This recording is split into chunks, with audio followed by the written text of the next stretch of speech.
Magandang hapon po sa inyong lahat mga kababayan. Sa ating mga kababayan po sa iba't ibang bahagi ng mundo, magandang hapon, magandang araw po sa inyo. Um, Araw-araw na yata ako nagla-live dito. Dahil dito sa issue ng Smartmatic, cheater killer Smartmatic at Comelec, ito ang sindikato na nagpapahirap talaga sa ating sambayan mga kababayan. Bago ako magsimula, may nanotice ako mga comments doon sa ibang mga post na para daw po akong teacher kapag nagla-live, informative. Tsaka may kaibigan din po ako, sinabi niya, para ka talagang teacher. Para lang po sa inyong kalaman, teacher po ako doon bago ako naging congressman sa amin sa Biliran. Nagtuturo po ako sa aming local college, Naval Institute of Technology. At ang tinuturo ko po doon ay negotiable instruments, banking at taxation. Sa College of Law po yun. Little did I know that one day I would make it into a university. Ako po ang naggawa noon na universidad. Naging universidad po siya. 12 taon na nag-antay po sila doon sa panahon o termino ng aking mga kalaban doon sa Biliran. 12 taon po hindi po sila naging university. Pero hindi po ako nagmamayabang sa inyo. In 2 years and 5 months na congressman po ako ng Biliran, nagawa ko po yun. Naging university po siya na I forgot the number, Republic Act 91, i-post ko na lang, nakalimutan ko yun. Ako nagawa ko po in 2 years and 5 months. So you see, kahit mahirap kasi 12 taon ang aking mga kalaban, buong pamilya, hindi nila nagawa yun. Pero ako lang mag-isa, in 2 years and 5 months, naging university po yun. And it brought us 100 million pesos a year sa aming lokal na ekonomiya, taon-taon. Dahil dumoble po ang population po at galing po ang mga estudyante ito as far as Bicol, sa Northern Samar, Eastern Samar, Leyte at Southern Leyte. So kaya po, lumago po yung ekonomiya namin dahil may dagdag na 100 million taon-taon na pumapasok sa amin because of that university. So ang ibig ko pong sabihin mga kababayan, if there's a will, there's always a way. Ganun din po sa ating nangyayari. Now, dito tayo. Nalaman na siguro po ninyo na sinakyan ng ating kalaban itong sindikatong Comelec at cheater killer Smartmatic ang ating panawagan, ang ating suporta sa hybrid election system. May 4 na rason o dahilan kung bakit nila sinakyan ito. Isa-isahin ko po. Una, ulitin ko sinakyan nila ang ating panawagan at suporta para sa isang hybrid election system. Mano-manong botohan, mano-manong bilangan, and then automated transmission. Kaya po hybrid kasi yung manual at yung automated kinumbine po natin. Ito yung best practice ng manual at best practice ng automated. Pinagkaisa po natin yung dalawa para maging malinis at marangal ang ating halalan, mapagkakatiwalaan at makapasok ang mga tamang lingkod bayan, hindi magnanakaw. So, ang 4 na rason o dahilan kung bakit nila sinakyan ito, unang-una, dahil nag-utos si Pangulong Duterte, ang ating mahal na Pangulo, sinabi niya, huwag na yung Smartmatic. Natandaan nyo, nung nandun siya sa Tokyo, inatasan pala niya ang Department of Information and Communications Technology na maghanap ng kapalit kay Smartmatic. Huwag na yung Smartmatic na yan. Because nga, dahil nga sa issue ng dayaan. Una. Pangalawa, nakikita na ng Comelec na ang public sentiment, ang sentimiento ng sambayanan ay patungo na sa hybrid election system. Nakikita na nila na we are already building the groundswell na papunta tayo sa hybrid election system, so sasakyan nila. Pangatlo, umaalingasaw na talaga ang baho ng Smartmatic. Wala talaga tayong eleksyon na nangyari sa ilalim ng Smartmatic na matiwasay, mapagkatiwalaan at walang duda, walang question. Palaging may duda, palaging may question. So bakit nga ba hindi natin itsakwera yung Smartmatic sa labas ng ating bansa? Natandaan ko po noong 2013, pareho po ang Mongolia at ang Pilipinas. Gumamit po tayo ng Smartmatic. Mongolia, that's a backward country somewhere in northern China. Lumabas po yung linya sa mga ballot images. Kapag ang linya ay tumagos sa oval, kahit hindi mo binoto, bibilangin mo ng makina para sa kandidato. So, may linya pong lumalabas doon sa oval. So, ito yung oval at nadaganan po siya ng linya. ang labas, iboboto ng bibilangin ng makina kahit hindi mo binoto. Nangyari yan sa Pilipinas, nangyari din po yan sa Mongolia. So after that, wala na pa akong narinig na nakapasok muli ang Smartmatic sa Mongolia. In other words, initsakwera na sila ng Mongolia. Pero ang Pilipinas, paulit-ulit ang Comelec, naging suki nila si Smartmatic. Kahit pa noong 2013, yun ang nangyari. Noong 2010, yung CF cards na pinalitan at the last minute dahil na-booking na hindi tama ang bilang.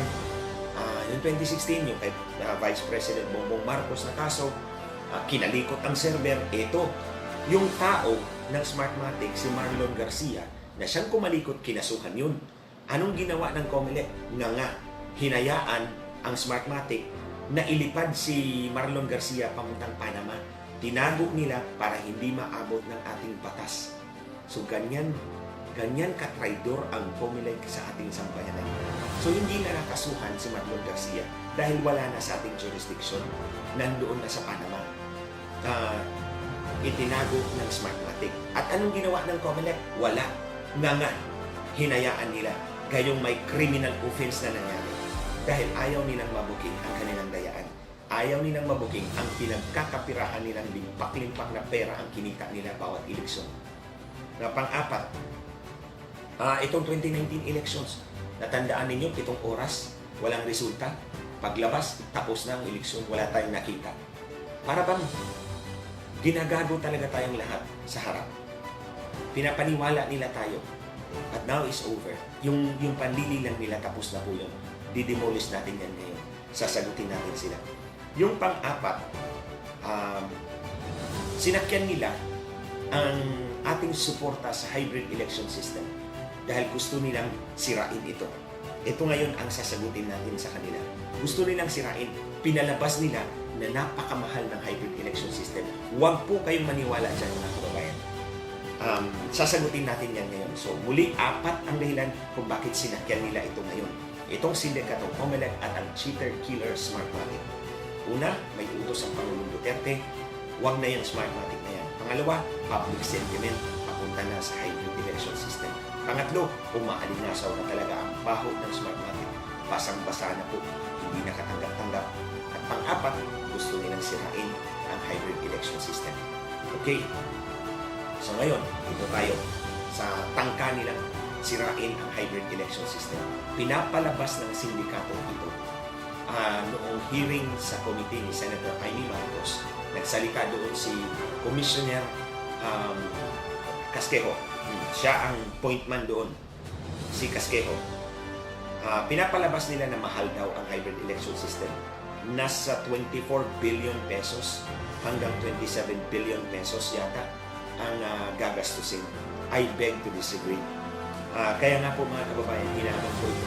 Nag-live ako ng isang araw, hinamon ko ang Comelec at ang cheater-killer Smartmatic. Kung natandaan po ninyo, hinamon ko po sila.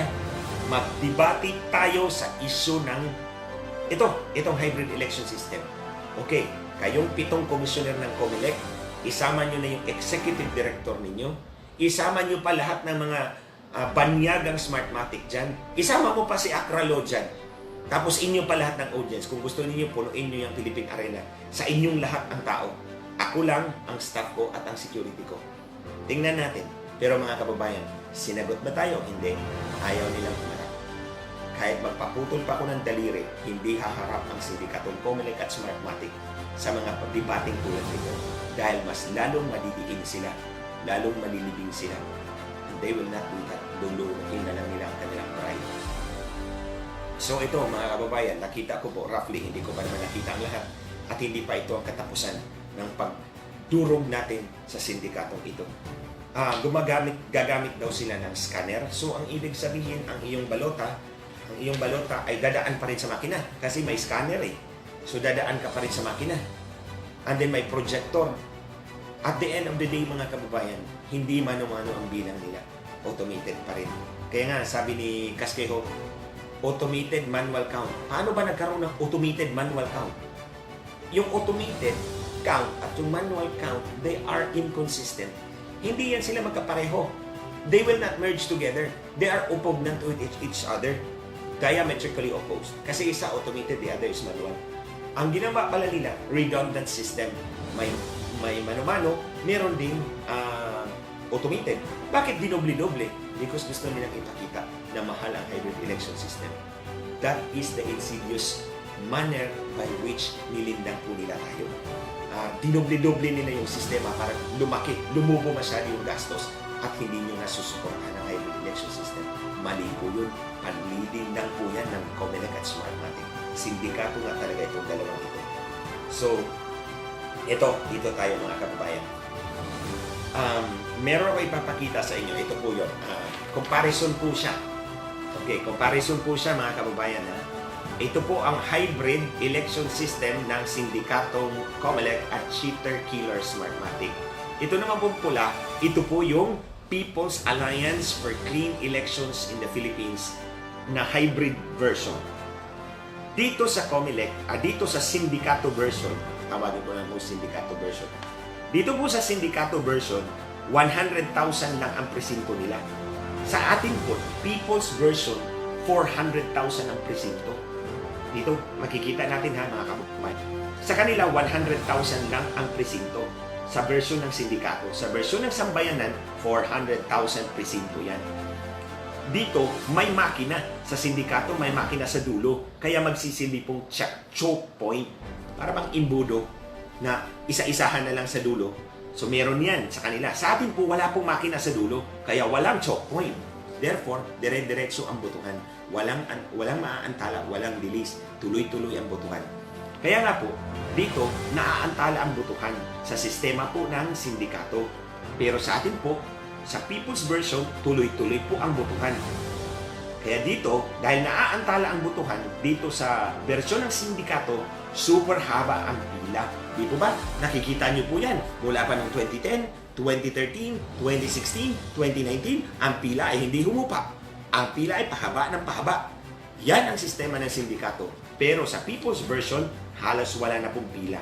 Bakit halos walang pila? Dahil tuloy-tuloy ang botohan. Dahil walang makina sa dulo na magsisilbing choke point. Simple lang po yan mga kababayan. Pag walang makina sa dulo, dire-diretso tuloy-tuloy ang botohan. Dahil tuloy-tuloy ang botohan, walang pipila sa labas. Diretso mabilis ang botohan. Hindi po tulad sa version ng sindikato. So, dahil dito, may makina sa dulo, may choke point, naaantala ang botohan, at super haba ang pila sa labas, marami ang hindi nakakaboto. O marami ang hindi makakaboto. Witness po kayo niyan. Testigo po kayo niyan, maraming hindi nakaboto. Dito naman sa People's Version, dahil walang makina sa dulo, walang choke point, tuloy-tuloy ang botohan, halos walang pila, lahat ay makakaboto. Now, dito, disenfranchisement of voters. Massive disenfranchisement ng mga botante hindi makakaboto. Sa sistema ng sindikato, sa sistema ng People's Version, walang disenfranchisement of voters. Bakit nga pala? Bakit nga pala ganito ang sistema natin? Bakit sa kanila 100 presinto lang? Bakit sa ating People's Version, 400,000 ang presinto?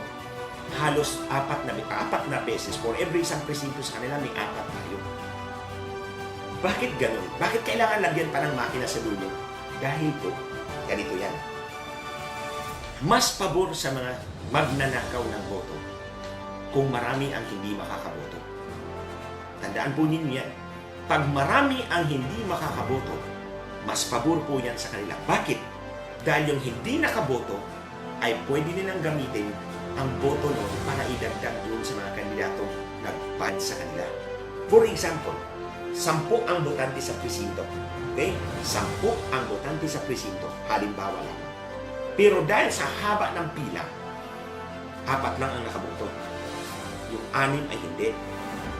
So, pwede nilang gamitin yung 4 para bumoto.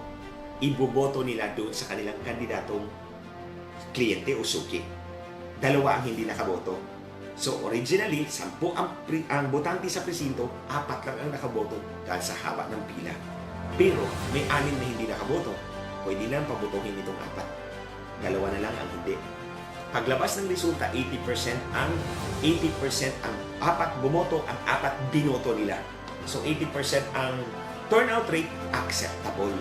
Pero, kung 10 ang presinto, ang botante sa presinto at dahil walang pila, sa People's Version ng hybrid election system, 8 Ang bumoto, dalawa na lang ang hindi, patay na siguro, saan pa sila kukuha? Saan sila huhugot ng magic votes? Wala na silang huhugutan ng magic votes kasi kung iboto nila ang dalawa, 100% ang turnout. Hindi believable. Hindi ka panipaniwala. You get what I mean? Naintindihan po ninyo? Ulitin ko. Sa hybrid election system na walang pila, ang mga botante ay makakaboto. Walang pila, mabilis ang botohan. So, halimbawa sa kada 10 na botante, 4 ang makakaboto, 2 hindi. Malamang patay na. So, yung mga magnanakaw ng boto, hindi nila magagamit itong 2. Dahil kung gagamitin nila ito pagpandaya, 100% ang turnout. Hindi po ka panipaniwala. Pero sa sistema po ng sindikato, kada 10 boto, 4 ang makakaboto dahil sobrang haba ng pila. So yung 6, 2 hindi makakaboto, iboboto nila yung 4. At yun ang gagamitin pandaya.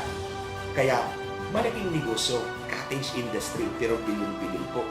So, kaya po, sa hybrid election system natin, people's version, pinag-isipan talaga natin kung paano hindi na makapandaya ang COMELEC at paano hindi na maibibenta ang mga posisyon sa gobyerno.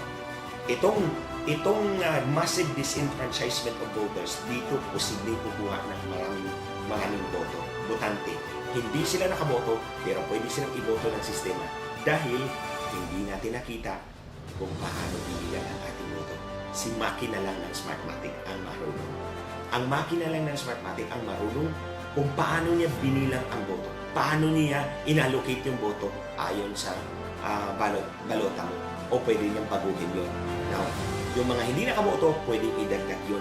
Dahil nga, hindi natin nakikita at hindi natin nababantayan. Kahit pa, sobrang dami na natin mababantay, wala tayong makikita dahil automated lahat. Kaya nga po gawin natin manual, mano-mano. Ang pagbilang ay tara system na nakikita ng sambayanan para wala na mong makapandaya. Now, ito ang pinakamalaking diferensya ng hybrid election ng sindikato at people's hybrid election system. Dito, sa sistema ng sindikato, ang pera ng bayan ay napupunta lamang kay cheaters, killers, Smartmatic. Kasi sila ang babayaran, di ba? Sa kanilang makina, sa kanilang serbisyo. Siyempre, babayaran sila. Kaya ang pera ng bayan ay napupunta kay cheater, killer, Smartmatic. Pero dito sa ating hybrid people's version ng hybrid election system, ang pera ng bayan ay napupunta kay ninyo sa mga guro at election inspectors sa ating mga kababayang Pilipino. So ngayon, dyan pa lang, tanungin ko kayo, saan kayo pipili? Ang pera ninyo ibabayad lamang kay cheater, killer, Smartmatic o ibibigay natin sa ating mga guro at mga board of election inspectors? Ito, dito. Proceeding from that, mga kababayan, ito, ipapakita ko po sa inyo ang diferensya. Ito ang hybrid election system ng sindikatong COMELEC at Smartmatic. Ang pera ng sambayanan ay ibabayad kay Smartmatic, bayad sa mga makina at serbisyo nito. Pagkabayad kay Smartmatic, dadalhin na yan sa ibang bansa o kung sino man ang may-ari ng Smartmatic. Ang Smartmatic po ay naka-headquarters sa United Kingdom, sa London. So, ang pera ng Pilipino ay napupunta sa London. Kung sino pa man ang may-ari, ibabahagi yun sa kanila, dadalhin nila sa kanilang ekonomiya, sa kanilang bansa, sila ang magbibenepisyo. Pero, kung dito tayo sa hybrid election system ng People's Alliance, o sabihin ko na ng People's Version, ang pera ng sambayanan, 1.2 million guro ang kailangan natin. 1.2 million. Kasi 400,000 ang presinto natin, di ko ba? Sabi ko, 400,000 ang presinto, 3 board of election inspectors yan. 400,000 times 3 is 1.2 million. So, kailangan po natin ng 1.2 million guro at mga kasapi ng BEI. So, ang pera ng sambayanan na pupunta sa ating kapwa Pilipino at sa ekonomiya ng Pilipinas ito iikot. So, ang Philippine economy ang mabibiyayaan. Ang ekonomiya po natin ang mabibiyayaan. Kasi dito po nila gagastusin ang perang sinahod po sa kanila. So, dahil dito may negosyo, may trabaho, at dito lalago ng mas mabilis ang ekonomiya ng Pilipinas. So, ngayon, saan tayo tataya? Papalamuin natin ang ekonomiya ng ibang bansa o unahin natin ang sarili natin at ang mga kababayan natin, lalong-lalo na sa panahon ng COVID. Uli, i-explain ko po uli sa inyo. Ito yung mga advantage disadvantage. Ito, lahat disadvantage yan pagdating sa sindikato. Lahat naman advantage pagdating sa hybrid election ng people, ng taong bayan. Ito, paano lalago ang ating ekonomiya sa hybrid election system ng People's Alliance for Clean Elections or People's Version? Simple lang po. Ang pera po na ibabayad ng COMELEC sa 1.2 milyong guro at kasapi ng BEI ay sahod po nila yan. Ibibili po nila ng pagkain sa sari-sari store. So ito namang may-ari ng sari-sari store, bibili po siya sa supermarket at sa wholesaler. So ang pera ng COMELEC na pupunta sa mga teachers, and then napunta sa mga sari-sari stores, and then pupunta sa mga supermarkets at wholesalers, at ito naman sila ay bibili sa mga lokal na pabrika. At ang lokal na pabrika may mga empleyado at may sahod. So ang sahod ng mga empleyado, ibibili uli nila sa sari-sari store. Si sari-sari store, bibili uli sa supermarket at wholesaler. Ito naman, bibili uli sa lokal na pabrika at may sahod uli. Iikot-ikot lang po ang pera natin sa ating ekonomiya. Diyan po, iikot-ikot, at dahil dito lang umiikot ang pera sa ating ekonomiya, mas mabilis ang paglago ng ating ekonomiya. Remember, 12 billion pesos po yan. 12 billion yan mula sa COMELEC na ibabayad sa ating mga guro sa hybrid election ng people sa sambayanan, sa version po ng taumbayan, hindi version ng sindikato. Version ito ng sambayanan, mga kababayan, people's version ito. So ang pera po ng COMELEC, 12 billion, dito sa ating mga guro, iikot lang po yan sa ating ekonomiya. Every time na iikot ang ating piso sa ating ekonomiya, mas mabilis ang paglago ng ating ekonomiya. Pero sa version po ng mga sindikato, ang pera ng COMELEC, 12 billion, ibabayad kay Smartmatic, nga ang ekonomiya ng Pilipinas. Dahil ang pera ng COMELEC, ibabayad kay Smartmatic, 12 billion, zero ang ekonomiya ng Pilipinas. Patunay, mga kababayan, nung bumili sila ng ballot box, ang tanong ko, bakit kay Smartmatic binigay? Hindi ba pwede si Orocan? Si Orocan nandyan lang yan eh. Filipino company, Filipino employees. Ito, si Orocan, Filipino companies, Filipino employees. Oh, bakit hindi binigay kay Orocan? Bakit si Smartmatic? At saan pinagawa, mga kababayan, ang ballot box? Sa China. Sino ang nagkapera? Ang mga inchik. O ang mga inchik ang nagkapera doon sa China. Tapos pinadala dito. Anong pinagkaiba ng plastic ng China at plastic ng Pilipinas? Ang malaking pinagkaiba, mga kababayan, ang pera saan napupunta? Ang sahod napupunta dapat sa Pilipino, pero hindi, napunta sa mga inchik. Dahil si Smartmatic ang binigyan. Tanong ko po sa inyo, may pabrika ba ang Smartmatic dito? Wala po. Giniit ba ng COMELEC? Nga, ang dami ng binili sa inyo. Pwede ba magtayo kayo ng pabrika sa Pilipinas? Wala. Hindi po tulad ng ating militar. Bumibili ng mga barko. Alam ko, bumili sila ng mga barko, pero yung offshore patrol vessels na binili nila, ang iba ang kalahati yata sa ibang bansa gagawin. Pero ang kalahati, dito na sa Pilipinas pinapagawa. Yun, ang militar. Mas mabuti pa ang militar. Alam mag-isip. Alam natin kung saan ang puso nila. Nasa bansa natin. Itong COMELEC, number 1 traidor. Ang dami na pong binili, mga kababayan, mula pa noong 2010 hanggang ngayon. Ni isang pabrika, walang naitayo ang Smartmatic dito. Lahat ginagawa. Kung hindi China, Taiwan. Nandun ang pera natin. Mas mabilis, tingnan mo. Mas mayaman sila. Dahil ang pera natin napupunta sa kanila. Mas mayaman si Taiwan, mas mayaman si China. Tayo, gusto ba lang natin, puro na lang tayo nga? Ninakaw na nga ang boto natin. Niluto pa tayo sa sarili nating mantiya yung pera natin. Hindi pa lumalago ang ekonomiya natin. Walang benepisyo talaga. Maniwala kayo, mga kabayan. Pagdating sa COMELEC, itong cheater killer Smartmatic, no benefit to our economy at all. Siyempre, ang nagkapera, akralo, yung mga opisyal dyan na babayaran, mga traidor, yun. Pero ang taong bayan, wala po tayo sa equation nila. Kaya po, mga kababayan, ito pinapakita ko po sa inyo para mas maintindihan nyo po na hindi lang po balota, hindi lang po papel ang nawawala sa atin. Hindi lang po papel, hindi lang po balota, hindi lang po boto, hindi lang po kinabukasan. Potensyal na trabaho at paglago, mas mabilis na paglago ng ating ekonomiya nawawala sa atin. Napupunta sa mga incheck, sa mga Taiwanese o kung sino-sino mga Poodas o Poncio Pilato dyan. Dahil ito ang kalakaran nila. So ngayon, hayaan lang ba natin na magpatuloy ito ninakaw na nga ang boto natin. Ang pera natin wala pang saysay, napupunta sa ibang tao, napupunta sa kanila. Kaya, mga kababayan, sa inyong harapan, uulitin ko po ang aking hamon dito sa Comelec at Smartmatic, itong sindikatong Comelec at Cheater Killer Smartmatic. Magdebate tayo publicly sa inyo lahat ng audience. Sige ba? Sa inyo lahat ng audience, ako lang mag-isa. Kayo lahat dyan, maglampungan kayo lahat. Tingnan natin. Pero mga kababayan, hindi tatanggapin nila ng Comelec at Smartmatic. Takot lang nila. Ito pa, hinahamon ko sila. Kasuhan niyo ako kung hindi totoo ang sinasabi ko. Pero hindi rin nila gagawin yun, mga kababayan. Dahil alam nila may pinagbabasihan ako sa lahat ng sinasabi ko. At ang hindi nila alam kung anong pinagbasihan ko, baka bumulagta sila. Ito nga, sinabi ko sa inyo, ang eleksyon binibenta talaga. Sino bang magpapatunay dyan? Ako mismo.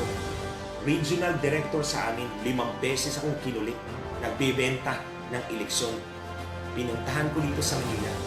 Diyan sa Fort Bonifacio, yung Starbucks dyan sa 32nd Street yata. Basta ang alam ko, 2 palapag yun eh. Nasa baba kami. Kasama ko yung pulis kong escort dati. At si Richard Santillan, kasama kami. Pinaupo ko sila malapit kung saan kami, ako at yung go-between ng Smartmatic Comelec Syndicate, yung sindikatong ito. Ang pinag-usapan namin magkano sa congressman at governor. At ang sabi ko sa kanya, kilala naman siguro ninyo ako kung sino ako. Kalaban ninyo ako. Tatanggapin nyo ba ang pera ko? Ang sabi po sa akin ng go-between nila, give me 1 week, bigyan nyo ako ng 1 linggo, kukontakin ka namin kung okay. Ang lingwahe na ginamit namin ay waray. Dahil yung abogado na yun ay galing din sa Samar. Malapit siya kay Sixto Brillantes. So naniwala ako na may alam siya. Kasi chairman si Sixto Brillantes at that time.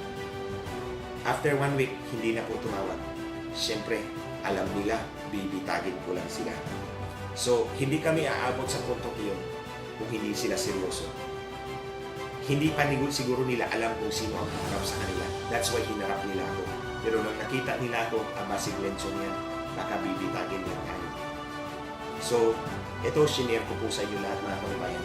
Dahil ako, in my own self, sigurado ako sa mga pinagsasabi ko. Kapag sinabi kong dinadaya ang ating eleksyon, dinadaya niya. At kapag sinabi kong pinagbibenta ang mga posisyon sa ating gobyerno, elected positions, binibenta yan. Kaya, hindi yan sila. Kahit ano pang hamon ko rito, puputok na yung ugat ko sa leeg. Sa kakasigaw, hindi yan tatanggapin nila. Takot lang nila. So, mga kababayan, I will continue to pound on this syndicate. Patuloy ko po itong dudurugin sa inyong harapan. Hindi lang ito ngayon, pag-aralan ko pa yung iba pang technical aspect ng kanilang presentation ni Casqueco at ipapakita ko po iyon sa inyo. Ito yung financial aspect na po na malaki ang mawawala sa atin, especially sa panahon po ng COVID. Nangangailangan po ating mga kababayan ng pera, ng sahod. Huwag po natin ibigay sa Smartmatic. Ibigay po natin sa ating mga guro at sa ating mga kasapi ng Board of Education. Sa ating ekonomiya lang iikot ang pera at mabilis ang paglago ng ating ekonomiya. So, alam niyo mga kababayan,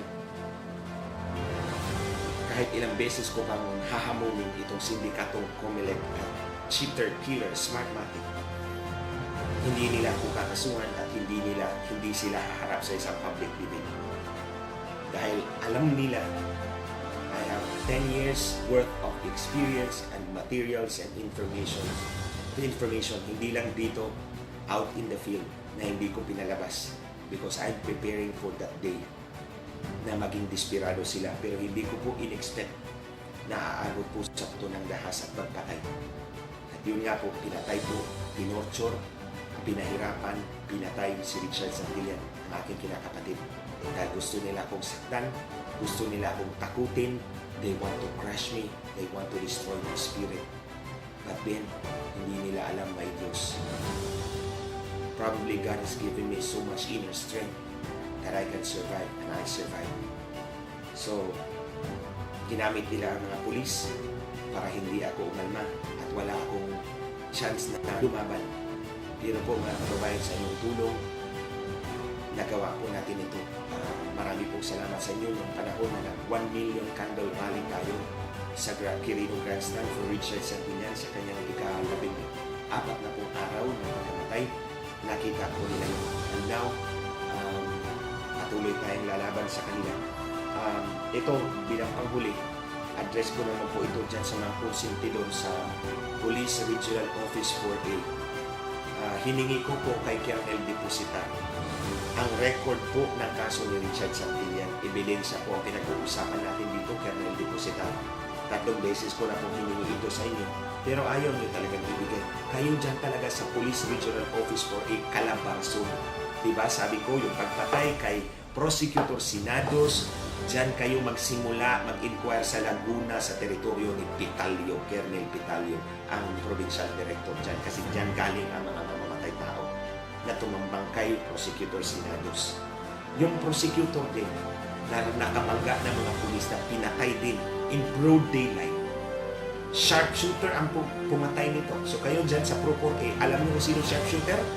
O, sharpshooter ang pumatay kay prosecutor. Siya lang ang natamaan. Yung kasama niya hindi na natamaan dahil sharpshooter ang pumatay. Galing din dyan. Kasi Rizal yun eh. Tapos ito ngayon, kay Richard Santillan, Rizal din. So nandyan talaga, pasensya na.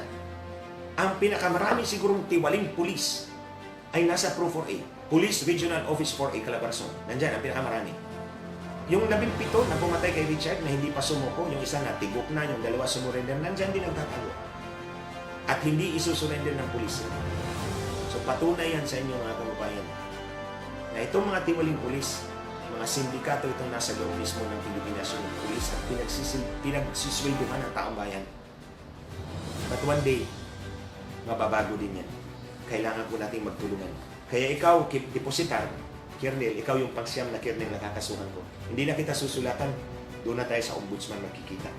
Sinabi mo sa akin na hindi mo ibibigay ang hililing ko dahil ang constitutional right ko to access public information, the right to access public information is subject to limitations provided by law. Law ang sinabi mo. Pero anong nilagay mo dito sa sulat mo? Administrative regulations. Therefore, ang administrative regulations na sinasabi mo, Colonel Deposita, does not apply to my constitutional right because only legal limitations are provided for under the Constitution. Walang pinag-uusapan na administrative rules and regulations. So therefore, doon tayo sa ombudsman nakikita. That's the end of it for you. So mga kababayan, hanggang sa susunod po muli, sagutin po natin yung iba pang kadili na durukin po natin. So you might see already Spanish translation. Kung may Spanish na po dyan sa ating post, we will endeavor na itong video na ito will also be made available in Spanish, Portuguese, Malaysian, and bahasa Indonesia. Kasi ito po yung market ng sindikato. Paduguin po natin ang sindikato ito mga kababayan. Kaysa po tayo, paduguin po natin para lumabas ang kanilang pera, pambayad sa mga politiko, sa mga opisyal na tatay doon sa bayan, pambayad sa mga kolumnista, sa mga news editor, para pagtakpan ang katotohanan. Palabasin po natin ang kanilang pera at pagdating sa panahon na babawi sila sa kontrata, haharangin natin sila para hindi na po sila makabawi. That's the only way. Remember, this is a business. Kapag lugi ang negosyo, mawawala ang smart natin. Let's make it that way. Lulugiin natin sila para pakawalan nila tayo dito sa ating bansa. Malaya tayo. Bawiin natin ang ating kinabukasan ng ating bansa mula sa kanilang pagsakal sa atin. Maraming pong salamat sa inyong pagsubaybay sa issue na ito. Maraming pong salamat sa inyong mga comments at sa inyong engagement. Malaking tulong po ito ang pag-share, ang pag-comment, pag-like para mas marami pa po ang makakarinig, mas marami pa po ang makakalam. I wish you all the best mga kababayan. God bless us all. Maraming salamat.